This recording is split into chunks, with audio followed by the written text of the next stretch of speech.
Price the Lord.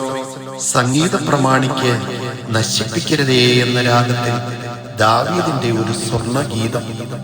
അവനെ കൊല്ലേണ്ടതിന് ശൗൽ അയച്ച ആളുകൾ വീട് കാത്തിരുന്ന കാലത്ത് ചമച്ചത്. 59-ാം സങ്കീർത്തനം.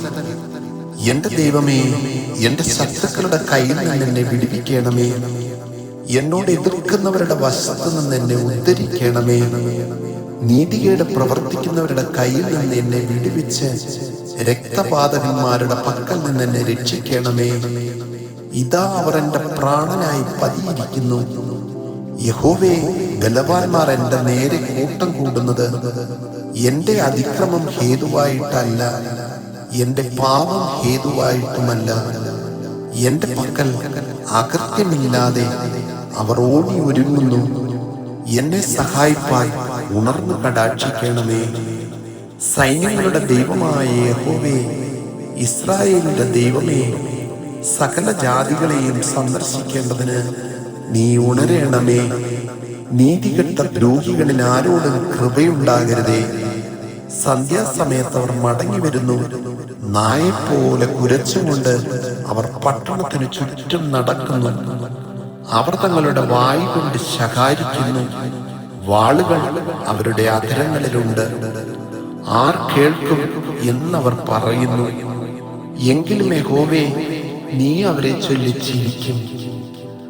നീ സകല ജാതികളെയും പരിഹസിക്കും. എന്റെ ബലമായുള്ളവേ, ഞാൻ നിന്നെ കാത്തിരിക്കും. ദൈവം എന്റെ ഗോപുരമാകുന്നു. എന്റെ ദൈവം തന്റെ ദയയാൽ എന്നെ എതിരേൽക്കും. ദൈവം എന്നെ എന്റെ ശത്രുക്കളെ കണ്ട് രസിക്കുമാറാക്കും. അവരെ കൊന്നുകളയരുതേ. എന്റെ ജനം മറക്കാതിരിക്കേണ്ടതിന് തന്നെ. ഞങ്ങളുടെ പരിചയാകുന്ന കർത്താവേ, നിന്റെ ശക്തി കൊണ്ട് അവരെ ഉടലുമാറാക്കി താഴ്ത്തേണമേ.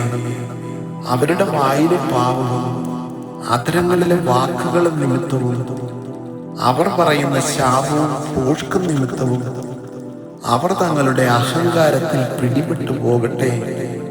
കോപത്തോടെ അവരെ സംഹരിക്കണമേ. അവർ ഇല്ലാതെയാകുംവണ്ണം അവരെ സംഹരിച്ചു കളയണമേ. ദൈവം യാക്കോബിൽ വാഴുന്നു എന്ന് ഭൂമിയുടെ അറ്റം വരെ അറിയുമാറാകട്ടെ. സന്ധ്യാസമയത്ത് അവർ മടങ്ങി വരുന്നു.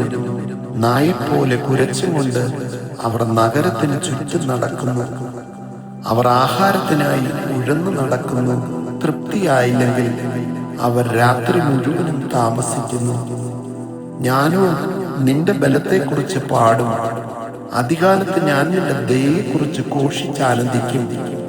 കഷ്ടകാലത്ത് നീ എന്റെ ഗോപുരവും അഭയസ്ഥാനവുമായിരുന്നു. എന്റെ ബലമായുള്ളവേ, ഞാൻ നിനക്ക് സ്തുതി പാടും. ദൈവം എന്റെ ഗോപുരവും എന്നോട് ദയയുള്ള ദൈവവുമല്ലോ. ആമേൻ.